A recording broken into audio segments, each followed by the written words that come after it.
Hello दोस्तों, नमस्ते, प्रणाम। स्वागत है आपका श्रेया लोकगीत में। तो दोस्तों, आज हम आपको एक फिर से छठ माता का गीत लेके आपके सामने प्रस्तुत हैं।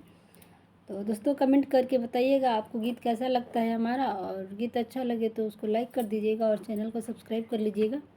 चलिए गीत शुरू करते हैं।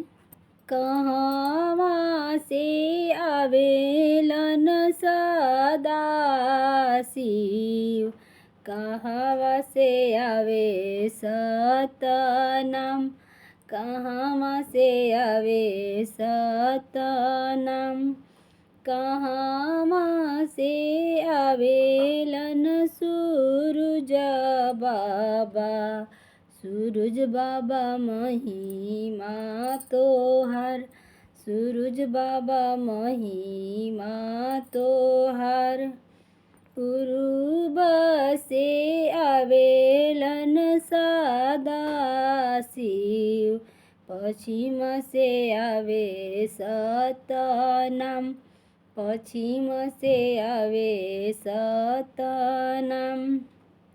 पूर्व से आवेलन सूरज बाबा, सूरज बाबा महिमा तोहार, आदित्य बाबा महिमा तोहार। के हो सजावे दोहरी दौरा, के हो बनावे अगरौटा, के हो बनावे अगरौटा। के ही जे चौकठिया धैले खड़ा, आशा लगल हो हमार, आशा लगल हो हमार।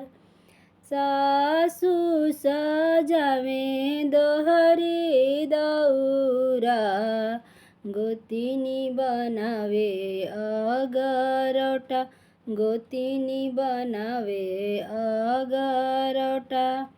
हम हो चौकठिया धैले खड़ा, आशा लगल हो हमार, आशा लगल हो हमार।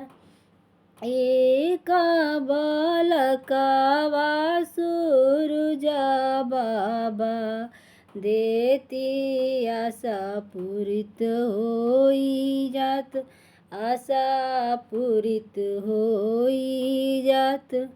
दोहरी सुपेलिया अर्घ दिहती, ललसा पूरित हो हमार, ललसा पूरित हो हमार।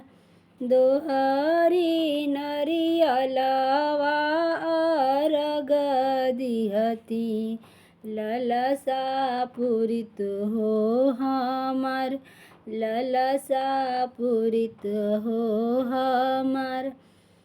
सूरज बाबा के हवे लंबी बहिया, रईनी दिहे हो जीताय, रईनी दिहे हो जीताय। घूमिया घूमिया गोड़वा लागब, आशा पूरल हो हमार, आशा पूरल हो हमार।